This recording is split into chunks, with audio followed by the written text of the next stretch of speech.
pitié de ton bâtard que tu portais dans le ventre quand tu es venu m'agresser. Si vraiment tu avais de l'amour pour ta progéniture, pour tes rejetons, tu n'aurais jamais osé m'agresser dans les transports communs enceinte jusqu'à me poursuivre. Il a fallu que j'appelle la police pour que tu quittes derrière moi. Et tu dis que tu aimes tes enfants? Quels enfants? Les enfants à côté de qui tu insultes, tu menaces, tu te lèves à 8 h du matin sans te laver, tu cours à Château Rouge pour aller bagarrer, pour racailler. Et tu parles de quel enfant? Tu parles de quel enfant? Maman, je vais te montrer ce qu'on appelle l'amour d'un homme. Moi, j'aime tes enfants plus que toi. C'est pour ça que je vais t'éloigner d'eux. Parce que tu es une gangrène. L'État français est en train de se battre parce que la violence augmente chez les mineurs. Quand on regarde une maman batracienne comme toi, une maman perdue comme toi, on comprend pourquoi. Parce que c'est toujours les enfants issus de l'immigration comme par hasard. Vous avez entendu que les enfants des Blancs sont partis poignarder, sont partis faire ceci. Jamais. C'est toujours nous, les Nkassa ou les Noirs. Donc, quand on voit le spécimen-ci, qui ne sait pas aligner une phrase en français, je dis une seule phrase en français correcte, elle ne connaît pas. Qui se place devant ses enfants, devant son adolescent, qui donne rendez-vous aux gens pour aller se battre. C'est pour que ton bâtard fasse comment? À son tour. Parce que moi, j'ai la vidéo. J'ai la vidéo où tu dis que tu vas battre et on entend la voix de ton enfant à côté. Tu parles avec Alpha. Alpha Chapchet, ton premier fils. On l'entend parler avec toi et on t'entend dire à côté de lui comment tu vas taper, comment toi tu tapes. Donc demain, si ton enfant va planter quelqu'un, on sait d'où ça vient. Tu es un danger pour la société.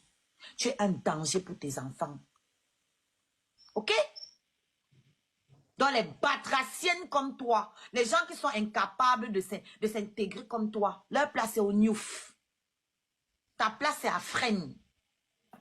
Et je t'enverrai des oranges. Parce que j'ai de... Même la...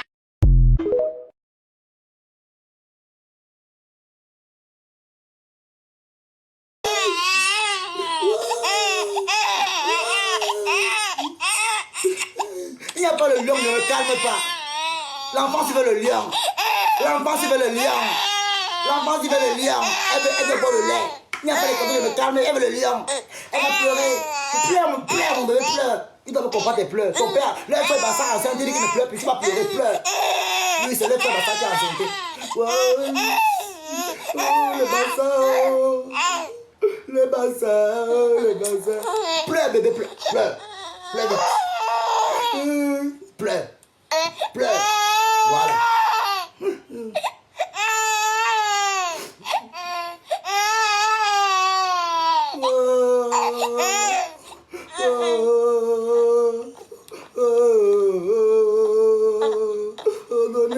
On m'a abandonné avec l'enfant. On m'a abandonné avec l'argent. L'enfant n'a pas les couches, la layette. Il n'a pas fait la layette. Il ne peut pas venir à l'hôpital. Il a bouché comme le poulet. Pleure, bébé, pleure. Tout c'est tout. Aïe. Aïe. Wow. Pleure. Pleure, bébé, pleure. Tu as raison, tu as des droits de pleurer, pleure. Yeah. Yeah. Yeah. Yeah. Yeah, amen. Yeah. Yeah, amen, amen. Amen, amen. Yeah. Oh, les bassins sont les gigolos. Les bassins sont les gigolos. Les bassins sont les gigolos. Les bassins sont les gigolos.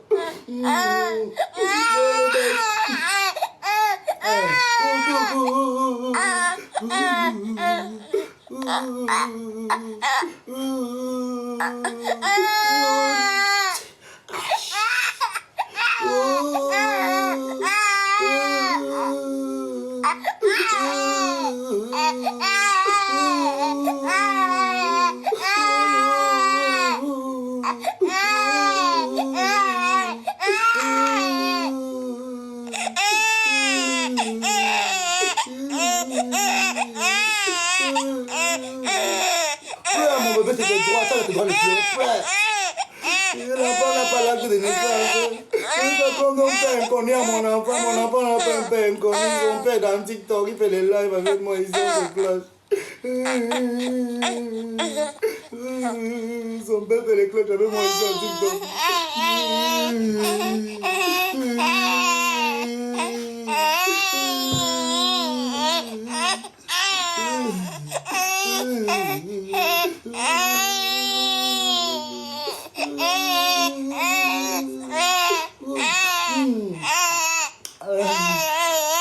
Dans TikTok, il fait les lives. Amen, amen. Tu n'as jamais acheté à manger à mes enfants. Tu n'as jamais donné à manger à mes enfants. Jamais. Tu es venu chez moi, finis tous les morceaux de viande avec amen. Bébé, repose-toi, allez comme ça, le bleu, ça va, ça va. Laisse-moi laver ton père. On ne vaut rien. Amen, amen, vaut rien. Tu dis que tu as nourri mes enfants? Tu as nourri avec quoi? Tu as nourri mes enfants avec quoi, mec, mec? Bandit! Tu te nourris avec quoi? Je ne peux pas venir vous dire même.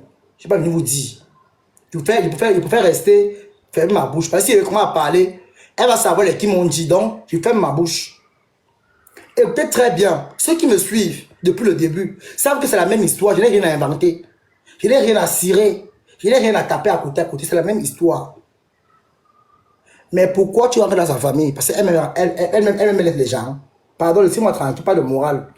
Que pourquoi tu racontes l'histoire de sa famille? Je raconte bien. Bien. Ça vous dit, allez tomber au pont du Vouri. Voilà donc comment le cercueil s'est ouvert. Mes gens, le cercueil s'est ouvert, maman. Le chauffeur a dit qu'il ne part plus au village. Sorcellerie. La famille de la mère d'Oshiga qui ne partent plus au village. Ils ont dit qu'ils ne partent plus. Ils ont dit au bus que il va seulement faire demi-tour sur Douala, qu'ils ne peuvent plus aller. C'est comme ça que la famille du père d'Oshiga a dit à la famille maternelle d'Oshiga que vous avez fini de tuer notre frère, vous voulez maintenant fuir. Et on va faire les remèdes. Ils ont allé faire les remèdes. Votre frère était compliqué, vous connaissez ça. Pourquoi vous-même ne venez pas chez lui? C'était un sectaire. Oh, machin, machin.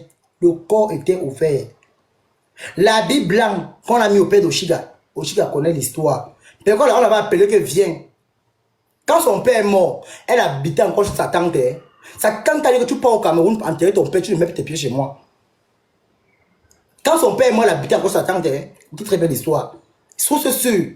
Quand son père est mort au Cameroun, elle habitait encore chez sa tante. Elle habitait encore chez sa tante. Sa tante a dit à Oshiga que ton père était un sorcier. Tu pars au Cameroun enterrer ton père, tu ne rentres plus. Tu ne me remets plus tes pieds en France dans ma maison. Tu vas partir ailleurs. Tu vas aller porter la sorcellerie et détruire mes enfants. Mes enfants ne connaissent pas la sorcellerie. Ton père était un sorcier, tu le sais très bien. Oshiga, elle-même, Oshiga avait peur, elle a refusé de partir au deuil. Oshiga a refusé de partir au deuil. Comme vous entendez. Elle a refusé de partir au deuil.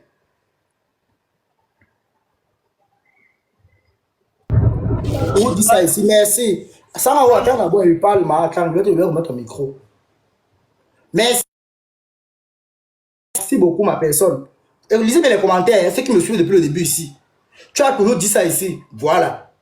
Oshiga a refusé elle-même de partir enterrer son père. Écoutez très bien l'histoire. Elle a refusé, elle avait raison aussi. Elle a raison. Elle pouvait partir, elle mourrait là-bas, qu'elle allait faire. Si sa mère a dit qu'elle ne part plus enterrer son père, et sa famille a refusé qu'elle parte là-bas, que si elle part, on l'abandonne. C'est normal que tu aussi ne parte pas. Malgré le fait qu'elle était l'enfant chez elle, elle avait aussi peur. Oui. Son père était un sorcier, Oshiga elle-même le sait. Elle avait dit, Oshiga a dit quoi t'attendre en France? Que mon père me réveillait souvent dans la nuit pour me donner l'huile rouge avec, ou c'est quoi, l'huile rouge, ou c'est le plantain, ou c'est le macabo. C'est simple. Tu réveilles un enfant pour manger le tarot, ou c'est le tarot, puis il est dans l'huile rouge. C'est normal. Oshiga a dit ça à sa tante. Elle connaît que c'est la vérité. Oshiga, elle me connaît. Elle m'a clashé pour rien. Elle sait qu'elle dit la vérité. Elle a dit à sa tante que son père l'a réveillé pour lui faire manger le macabou avec l'huile rouge dans la nuit, quand sa mère dormait. Oui. Hein? Quand sa mère dormait. Comme vous écoutez. Hein? Cette fille d'Oshiga, c'est comme ça que sa mère n'est plus allée au village. Parce que le téléphone est fatigué, mais je mets en charge le powerbank. Donc, le powerbank est là. Ouais, on va seulement décortiquer. C'est comme ça que la famille a dit nada. On a fait appel à un morguier, un corbillard. Le monsieur était compliqué. Vous connaissez les corbillards, les morguiers comme les Doumel, le morguier là. Les gars qui traitent souvent les corps têtus là. On a appelé un papa comme ça là. Bayangé. Je redis la même histoire que je dis dans le début ici. Ceux qui n'étaient pas là pour m'écouter, qui disent que c'est le mensonge là, allez mourir au lac. Je raconte la même histoire. On a fait venir un corbillard, un papa Bayangé. C'est lui qui a traité le corps. Il a attaché avec l'herbe là-bas, dans la main de son père. On ne connaît pas l'herbe qu'il a attaché la main du père d'Oshiga avec. La famille de la mère d'Oshiga a dit qu'ils ne partent pas au village. Que là, ce qu'ils ont vu là, c'est bon pour eux. La mère d'Oshiga elle-même, on a enterré son mari, elle n'était pas là. Ils ont fait demi-tour avec le bus, le gros porteur. La famille est arrivée au village. On dit que ce qu'ils ont vu là-bas, c'était grave. C'était grave.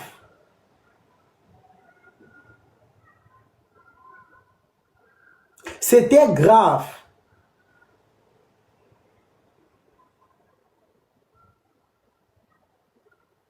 La famille du père d'Oshiga sont rentrés demander pardon à la, comment on appelle là, à la maman d'Oshiga. La famille de son père demandait pardon à sa maman. Que tu avais raison. Ce qu'on a écouté au village, c'est vrai. Tu ne connais toi rien. Ceux qui ont fait les remèdes sur lui ont dit qu'il est parti tremper la main dans les choses compliquées.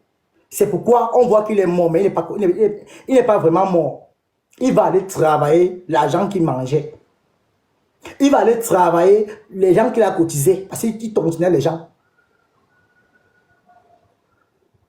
Quand il recevait sa réunion là, chez lui, tu vois les gens arriver en rouge, avec les chèvres tout noirs, les corps noirs. C'est quoi ça? C'est quoi ça? C'est comme ça qu'ils ont commencé à raconter. Il disait ce qui s'est passé. Le corps de son père n'est pas entré dans une maison pour le deuil. Quand on fait le deuil, machin, truc. On est parti enterrer son corps directement après qu'on a fait les remèdes. Qui ne doit pas déranger la famille. Il part gérer ses comptes là-bas. Son corps, on n'a même pas fait, on n'a même pas chanté pour son père. Elle connaît très bien que c'est la vérité. On n'a même pas chanté. On a enterré son père comme les musulmans enterrent leurs frères. Avant ma prépaté. La mère d'Oshiga, avec ses enfants, quand il vous dit qu'Oshiga est demi-frère, sa mère n'était pas mariée. Sa mère aussi avait fait les enfants avec un autre homme. Les demi-frères d'Oshiga, qui jusqu'à aujourd'hui, depuis étant petits, quand ils ont grandi là, ils ne s'entendent pas. Chacun a pris sa route. Les enfants même du père d'Oshiga, même avec ses frères directs, même père, même mère, ils ne se parlent pas. Ses demi-frères, les enfants que sa mère a fait avec un autre homme, ils ne s'entendent pas. 3 enfants, ils sont tous en Europe. 2 sont aux États-Unis, un est ici là, comment on appelle le pays, Norvège. Ses cousines sont en France. Sa tante est en France. Sa mère maintenant, qu'est-ce qui se passe? La mère d'Oshiga a eu le réseau du Maroc. Vous comprenez très bien. La mère d'Oshiga avait eu le réseau du Maroc.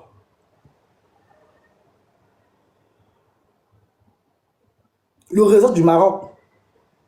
Elle a pris l'avion, elle est allée au Maroc. C'est sa soeur qui a payé le bateau de la mère d'Oshiga. La mère d'Oshiga a bossé avec une fille qu'on appelle Germaine. Elle a la Pro Shop ici en France. Si je mens, allez demander. Ce n'est pas le Congo ça. Elle a bossé avec Germaine. La soeur de sa mère, sa tante là qui est à Paris là, avec son mari ont roulé de la France jusqu'en Espagne pour aller prendre la mère d'Oshiga. Pour aller prendre la mère d'Oshiga au Campo. Comme tout le monde fuit au Campo, non. C'est pareil. C'est comme ça qu'on a mis la mère d'Oshiga en couple. Alors, on l'a branché avec un ami à son oncle. Le blanc était là pour l'épouser. C'est comme ça que sa mère a eu son blanc. Sa mère a eu des papiers. Bim. Un jour, la mère d'Oshiga a croisé Oshiga. À Paris, là-bas. Elle a changé de route. Sa mère a lancé le visage de côté. Elle a changé de route. La dernière fois qu'elle a vu sa mère était avec son blanc. Je redis encore, c'était à la gare, ou c'est la gare du Nord. Quand sa mère l'a vu, elle a dit à son mari, voici l'enfant sorcier là-bas. Sa mère est entrée dans le train. Fou! C'est la même histoire que je raconte. Sous ce sûr qui est venu, quand elle dit que ces gens même, je ne donne pas les noms. Elle connaît très bien. Elle sait que l'histoire là c'est vrai. Sa mère l'a vu à la gare du Nord. Sa mère était son blanc. Sa mère et le blanc ont poum dans le train. Comme si elle fuyait un mauvais esprit. Sa cousine a croisé à Châteauroux. Sa cousine a tapé le marathon. Elle a lancé la face au champ. Pour comprendre à quel point ce fille qui est maudite. Les demi-frères d'Oshiga qui sont aussi ici en Europe et les deux aux États-Unis ont dit que le jour où leur mère va aller faire la paix avec cette fille-là, ils vont l'abandonner. C'est pareil pour sa soeur et ses neveux et les demi-frères d'Oshiga. Ils ont dit à leur frère, à leur mère que ta fille-là, on est fatigué d'elle. Ses frères direct ont dit, après ce qu'elle t'a fait vivre dans la maison avec papa, je suis même sûr qu'elle couchait avec papa. C'est ce que ses frères ont dit. Oshiga, si je mens, je sors là, que le camion me botte. On ne manque pas sur la vie des gens. Sur la vie des gens. Et c'est vrai parce que quand ta mère est allée marcher, on avait dit que tu es la femme de ton père dans le noir. Voilà pourquoi quand Longuet est parti dormir chez toi, quand tu as couché avec Longuet s'est fait gifler dans la nuit. Après que tu as eu les rapports. Quand tu as couché Longuet a fui ta maison. Tu voulais que Longuet habite avec toi. Venez, les témoins là, ceux qui me suivent depuis le début, venez. Quand Longuet a couché avec toi, la même nuit, Longuet dormait, Longuet dit qu'on l'a giflé, il est parti raconter là où il boit tout ça. C'est que Longuet il raconte seulement une fois. Ça m'a trouvé ici en Allemagne. Pac. On a giflé Longuet. Longuet a fui dormir au salon. Longuet est parti dormir au salon. Il a attendu 6 heures pour poum. Longuet est sorti comme si il y avait le bandit qui le poursuivait. Il a fui. Quand elle a appelé Longuet disait, ah, elle est revenue, non, il n'y a pas un souci, c'est bon, comme ça. Ahmed Kamel lui-même, pas parce qu'il n'a pas parlé, hein. Ahmed Kamel avait parlé là où il est parti parler, ça m'a trouvé ici. Moi, je ne manque pas sur les gens. Quand Ahmed Kamel dormait dans la chambre avec elle, son enfant était sans caleçon devant le miroir, en train de faire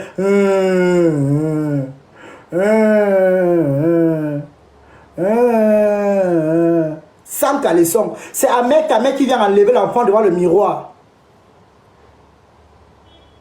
Oshiga, si je mens, viens dire que je mens. Va porter plainte comme tu as dit à Nicole. Sapak.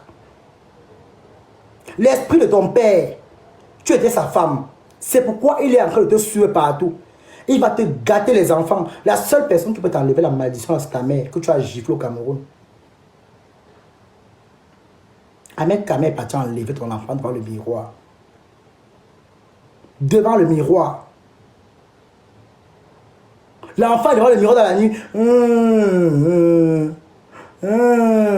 C'est Ahmed Kamel qui est parti retirer.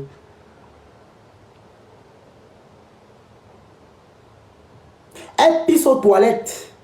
Elle dit à Ahmed Kamel d'aller chasser. Une fille qui est maudite dans sa maison. On est en Europe.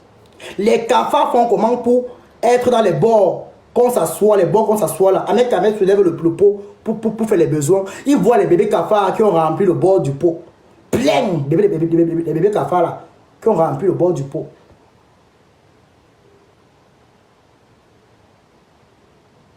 Ahmed Kamel dit que c'est quoi ça? Elle dit à mec que non, ce n'est rien. Il faut, c'est comme il y a les déchets là, parfois les toilettes, c'est comme ça ici. Avec ta mère, regarde même là où les cafards sont sortis, rien. Les cafards sont seulement entassés au bord du pot, on s'assoit. C'est comme ça qu'elle demande à mec ta mère de laver les toilettes. Et qu'est-ce qu'elle fait? Elle prend le téléphone, elle se met à filmer à mec ta mère qui est en train de nettoyer ses toilettes. Je pense même qu'elle a publié la vidéo là une fois. Amel lavait les toilettes. Elle s'est permise de faire la vidéo pour le filmer. Comment il lave les toilettes. Que Amel quand même vous dit ce qu'il a vu là-bas ce jour. C'est à moi de venir vous dire.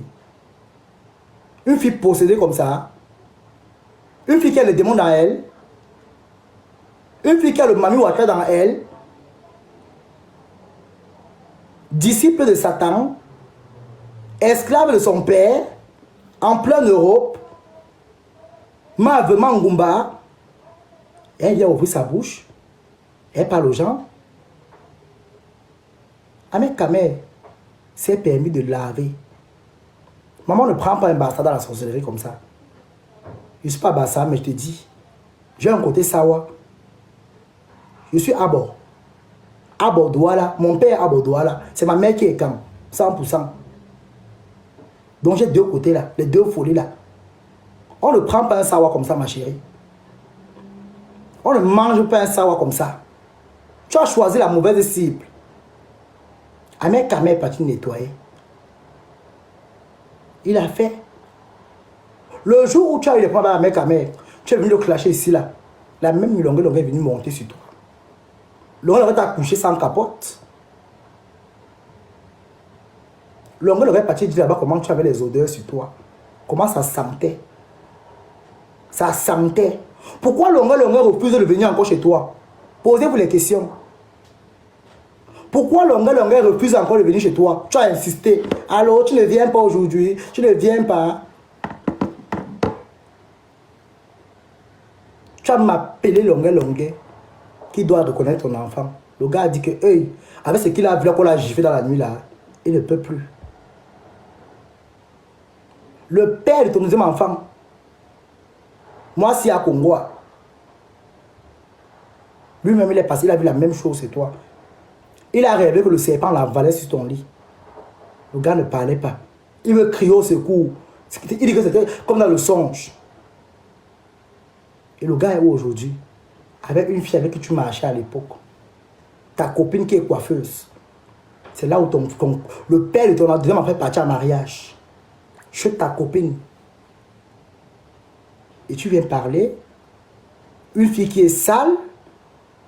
Une fille qui, elle prépare, elle abandonne les marmites à la cuisine, des asticots marchent à l'intérieur.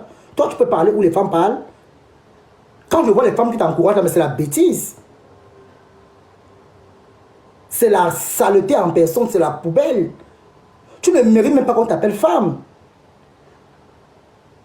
Tu ne mérites même pas qu'on t'appelle femme. Une fille que le blanc est venu enceinte par la porte et puis la fuit par la fenêtre. Tu parles à qui? Tu peux parler où les vraies femmes parlent. Quand on te voit, ils te voient faire la gueule avec les gens qui te regardent, qui te laissent là. Dans la vie, il y a terminus et terminus. Moi, ton terminus, allez, retour, ma. La fausse sceptique t'essaie de bouche que tu trouves partout. Tu dis que je suis, tu n'es personne. Tu es une fille maudite. Ce sont tes malédictions qui te font croire que tu es une fille qui est arrivée. Tu n'es pas arrivée, tu es maudite. Premier enfant, ta mère n'a pas lavé. Deuxième, pareil. Troisième, pareil. Ta mère est en Europe. Tu vis comme une junkie. Avec la face comme le parasol des femmes qui font le corps au carrefour, au marché de Foundia Yaoundé. Langnoise, une villageoise. Tu es maudite, ma chérie. La personne qui peut enlever la malédiction, c'est ta mère.